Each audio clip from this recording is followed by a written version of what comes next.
The price of gold has risen for the past 9 straight weeks, and so I am wondering if gold might be starting to put in topping signals, whether that's with it trending on social media and across Google, or that it is matching prior trends in the charts that suggests a top could be in. I'm wondering if we're going to be seeing a 25% correction in the coming months to years, or if we're just going to be consolidating before taking the next and perhaps final leg higher. But yeah, with that being said, let's dive into it. Hey, what's up? Welcome to DGen Ed. That's degenerative education, meaning none of this is financial advice. Just me having fun looking at charts like the chart behind me, which is of gold.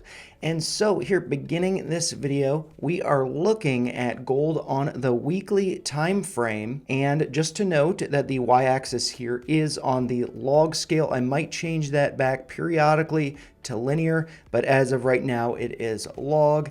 And looking at this blue line here, that is the 52-week moving average, or you could also view it as the annual average since there are 52 weeks in the year. Actually previously had it on the 50 week, but thought I'd just do 52 to make it a round annual average. And so thinking about that, just want to go over the chart here briefly before we do dive into some indicators that could be suggesting that the gold top is in or near.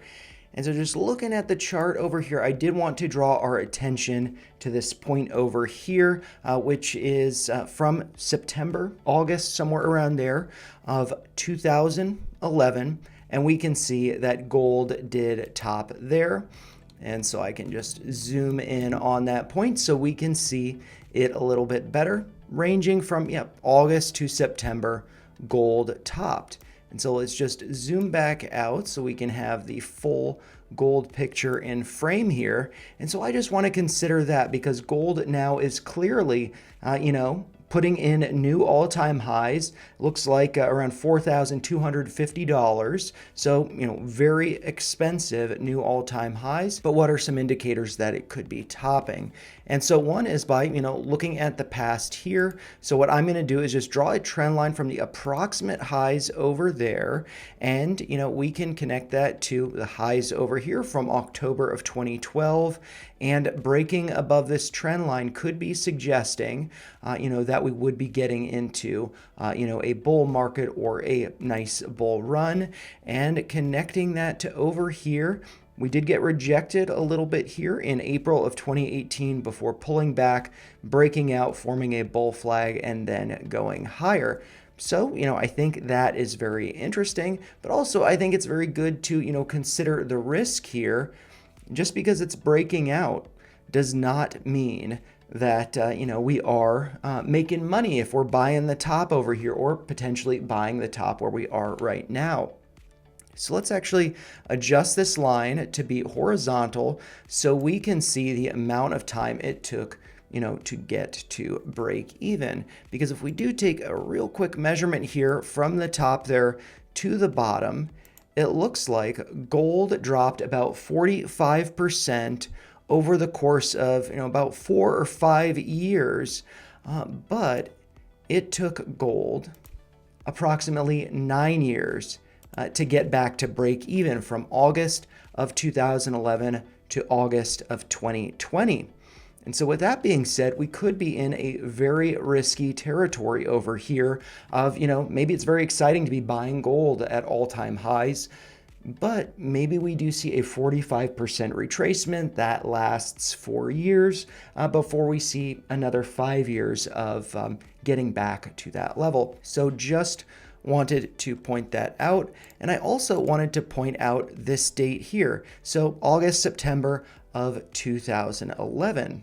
So if we do go over here to look at Google trending, just typed gold up here. I'm looking at all of the Google data that goes back to 2004. I was hoping to get back into the 70s, but unfortunately the internet didn't exist back then, so we can't do that. But yeah, just looking at the full time frame from 2004 to present, we can see that gold over here is hitting new all-time highs as far as trending goes. October of 2025, 100%, maximum amount of trending there. But then if we do go back to look at, August of 2011, we can see that gold also hit a new all-time high and trending over there relative to today's 100. That was only 28 back then, but relative to prior highs, this was an all-time high. This was, at the time, 100, like what we're seeing now. And so that does make me a little bit concerned that we could be seeing gold pulling back for a considerable amount of time. And we do see another top over here. That was just a couple years later in April of 2013. But as I mentioned, gold spent 4 years drawing down.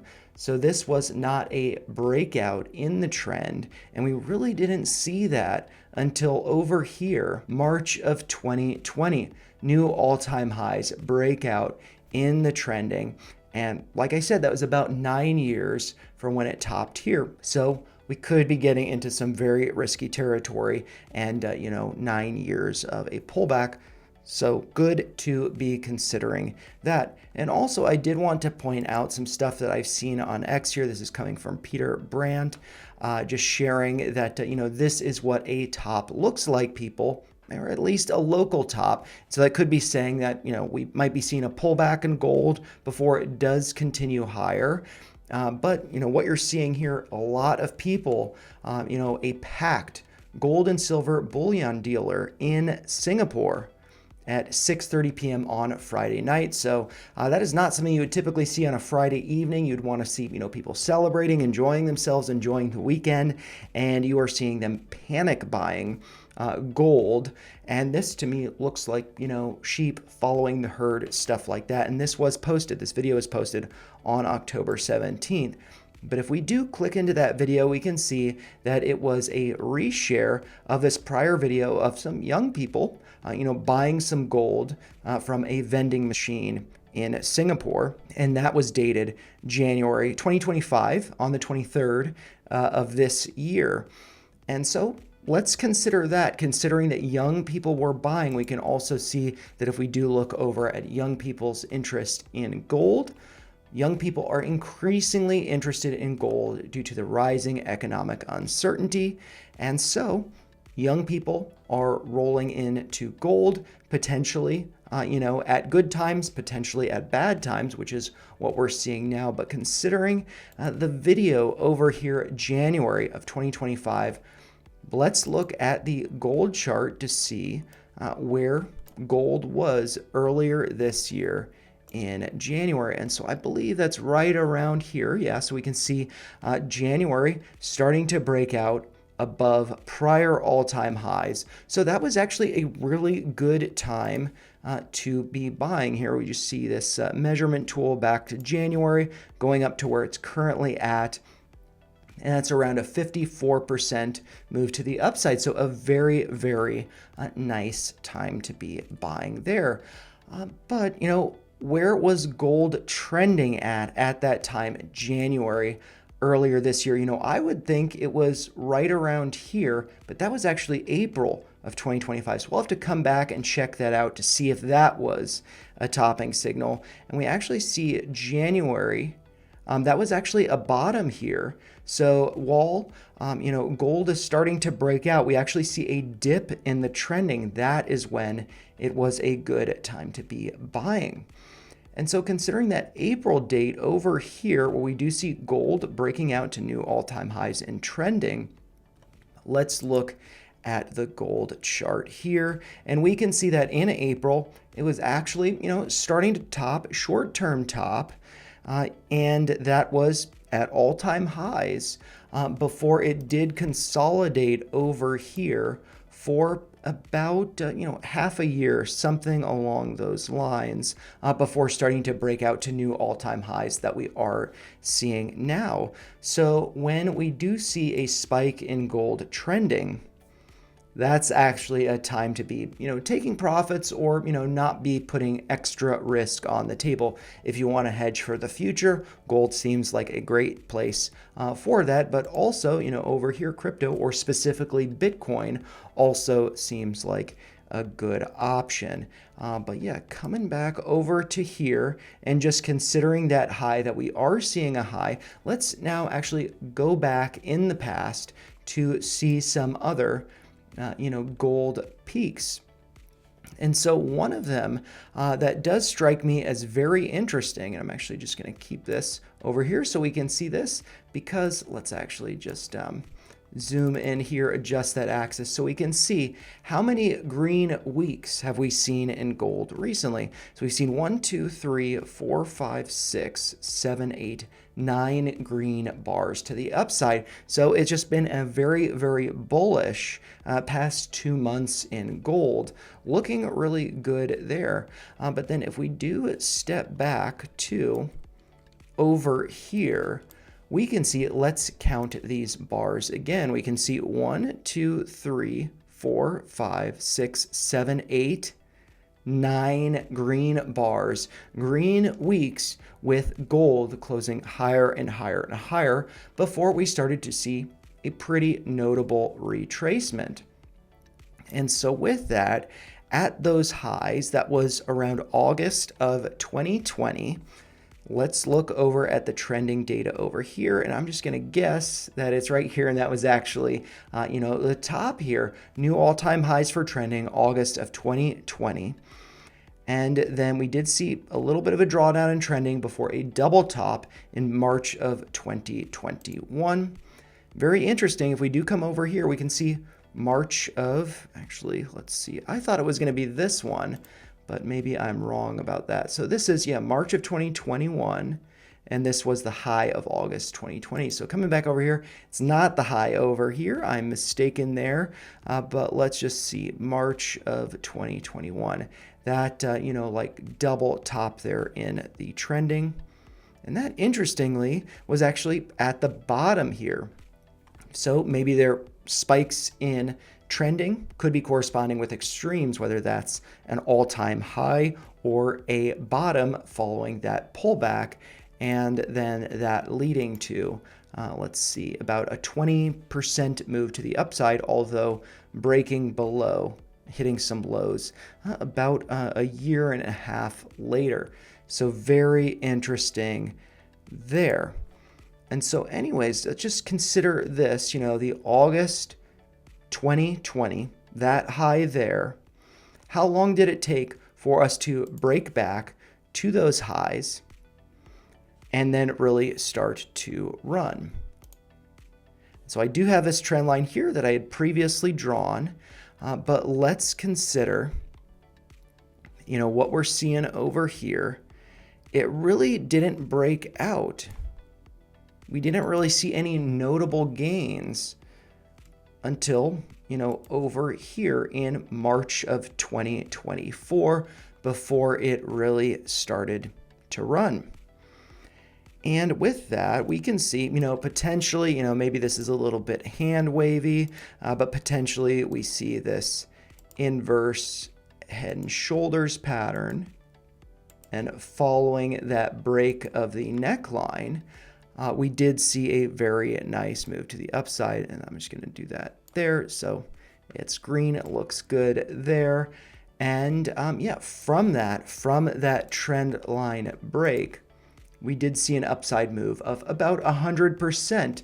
So very, very nice there. But if one would have been buying at the time that gold was trending all-time highs in March of 2020, one would have had to endure about 20% drawdown that, let's see, lasted. I'm just going to delete that head and shoulders pattern so we're not getting too much clutter there.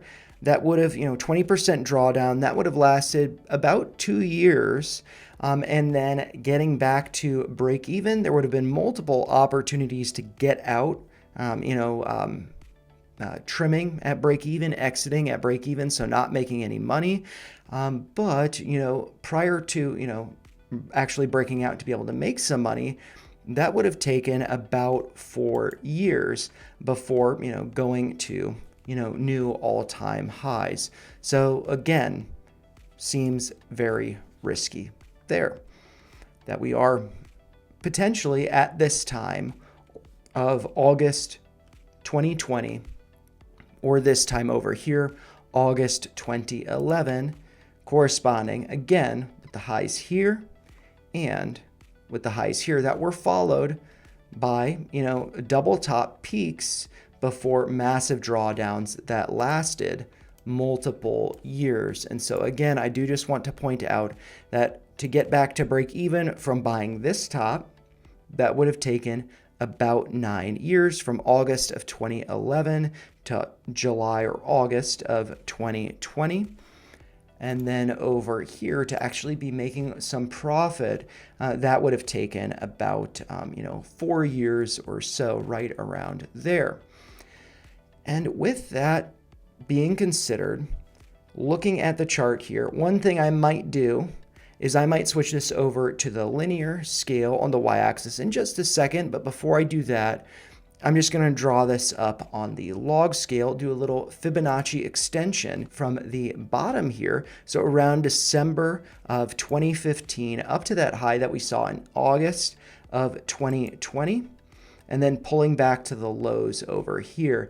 And very, very interesting. Looking at this on the log scale, we can see that we broke above the 100%, which, if you're curious, that is effectively just the bottom here to the top, taking that same distance and then moving it from the bottom over here. That lines up with that 100% move there. That's around $3,200.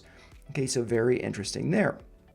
We consolidated around there before forming a bull flag, breaking out to new all-time highs.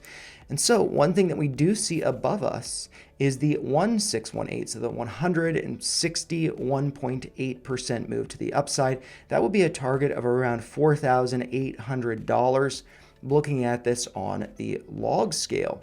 And that is still above us, so we could still see some more upside in gold, but we also could be seeing that target not get hit.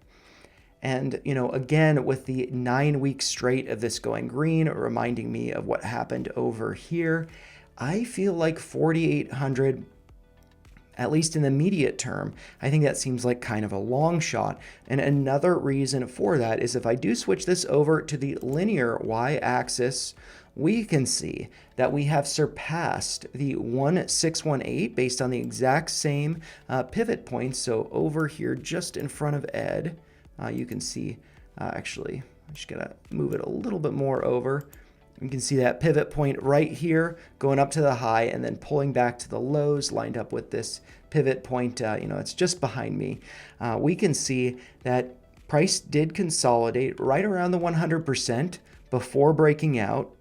And then it did consolidate again right around the 1618, around 3,200 before breaking out. And now we see that price is right around the 2618. So that is the 261.8% move to the upside. And so I think that could be suggesting that there might be a little bit of a top here, that looking at this on the log scale, we have 4,800, 5,000 dangling in front of us, while we are seeing this trending at new all-time highs, another topping signal there. So maybe this does go a little bit higher. Maybe it does consolidate here for some time before it does make the next leg up, or maybe it does, really start to roll over. And so I am just going to switch this back to, let's see, actually this is on the log scale. And so we can take a step back further in time and look at some of these other pivot highs in the trending. And so this is actually one that I've already talked about. And so what we might do now is, rather than talk about the trending, let's talk about some trend lines on the chart over here. And so there are some very interesting ones that do stand out to me. And let's see if I can draw them in the way that I see them as potentially suggesting that a top is in. And so these are going to be a little bit hand wavy. They are trend lines, but something good to be considering. So I'm just looking at, like, here, let's see. I'm just going to, how do I want to do this? Let's zoom in over here just so you guys can see what I'm talking about, and then I'll draw the trend lines. So what we see over here, we got kind of the lows, 1973, so going back pretty far in time. And then we do have the lows over here of, 76. And so not pinpointing the exact bottoms, but, approximating them, I'm going to connect a line that intersects with the lows over here through here and then connects with a pivot high. And before doing that, I also want to see if we have 9 bars going green over here. It looks kind of approximate because we don't have exactly 9. We do have 1, 2, 3, 4, 5, 6 green with this one red, but it kind of was flat. So let's say, 1, 2, 3, 4, 5, 6, 7, 8, 9. Kind of about 9 weeks of just generally being pretty bullish before we saw this massive sell-off, and that was at the beginning of 1980. And so that's another thing to consider when this was breaking out, going parabolic. Looks very similar over here with that big move to the upside, consolidation, and then a breakout. So I could see again that we might be seeing a pullback from there. And I should give credit to, I believe that was pointed out by Gareth Soloway, but I'm not exactly sure if that was the exact time that he was talking about when there was that big pullback. But yeah, anyways, coming back to the lows over here, let's intersect that with a, kind of pivotal high that we have seen. And so I'm just going back pretty far on this log scale. It's a little tough to draw. Maybe I actually want to switch this over to the linear just to make this, actually that makes it more tough to draw. So I am going to connect the trend line from the lows over here that I just talked about. And then let's connect it with the pivot highs over here from about 2012. And this again is not exact, but really getting like a blow off top over here and then a final rejection over here around October of 2012. And so if we do look at that trend line, that does seem to correspond pretty nicely with right around $5,000 or $4,800, just above where we are currently at. So I do find that very interesting. We could also, fudge this around a little bit, but I'm not going to do that. I'm just going to say, maybe 5,000 ends up being a top for gold. That's not much higher than we're currently at. So that is something to consider there. And then I also did want to draw another trend line, or actually I'm just going to adjust that one, but I'm going to do it on the linear scale. And so considering that, we do have the highs over here. So if I do adjust that to the highs here and the highs over here, we're not really seeing anything that spectacular, anything that really suggests that, around 4,200 could be a top. So if I do come back over here and draw this to the highs from, let's see, right around, I'm just going to zoom in on this so you can see, if I draw that pivot point to the highs from 74, so a little bit different, but do have those highs in the past. And then I connect that with, let's see, the highs over here. Does seem to go pretty high. Actually, maybe I'm not going to do that. It seems like it's a little ridiculous there. Again, this is a little bit hand wavy, but just, something for us all to consider. So we do have the highs here. Maybe we just draw this back to the highs, actually going back to 73, intersecting with the highs of 74, blow off top here in the 80s, and then, a lower high again in the 80s before a pretty massive bear market drawdown, coming down from that secondary high by about 60%. So not looking so good following that. But then fast forwarding to the current time, look at that. I did that blind. You saw exactly what I saw, although I did draw it up out of curiosity before doing this video. But yeah, very interesting. Does intersect with the highs that we saw last week, in the middle of October 2025.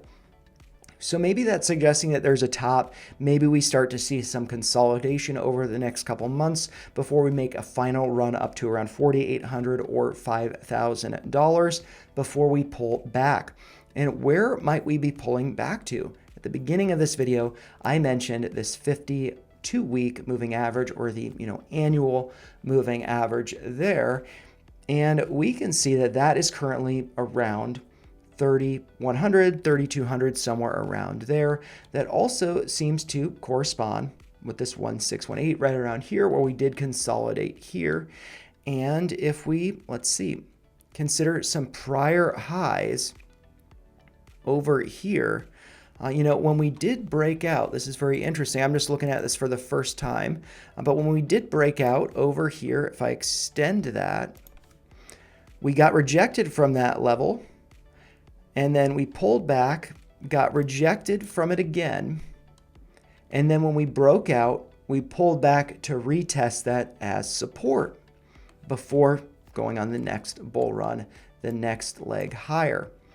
Very interesting to see that. And so if that were to be the case, it's possible gold could be coming back to around $2,000. Although I don't necessarily think that's going to happen because of what we're seeing here due to economic uncertainty, volatility, disruption in the traditional financial system. I think that we will not be seeing such a big pullback, but I could see us pulling back to where we consolidated here around 3,200. And again, I haven't done this. I am just going to do a little Fibonacci retracement from the bottom over here to see where that would take us. If we are topping, we can see the 382 is right around 3,100, corresponding pretty nicely with that 52-week simple moving average right there. And then if we do see even further drawdowns, a 50% retracement would be around 2,700, or the 618 would be around 2,300. But like I said, do I think it's going to come back down to there? I don't necessarily think so, but I do think that we could be seeing a pullback to around 3,200.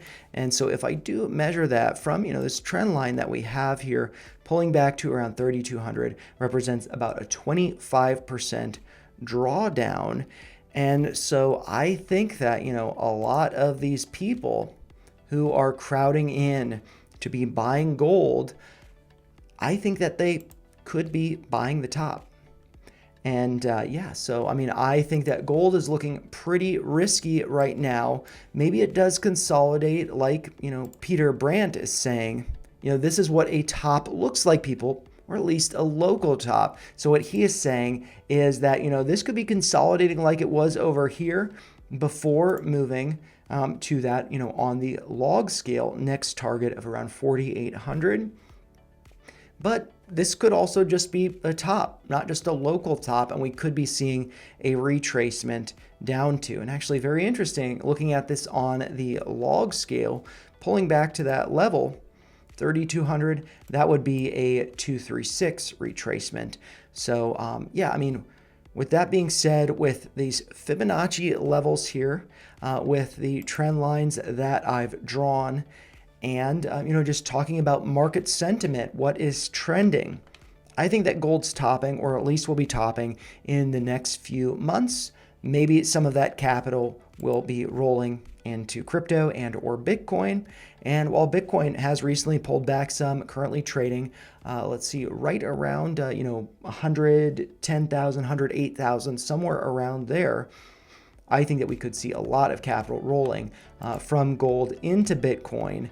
And so I do think that this is going to be underperforming moving forward.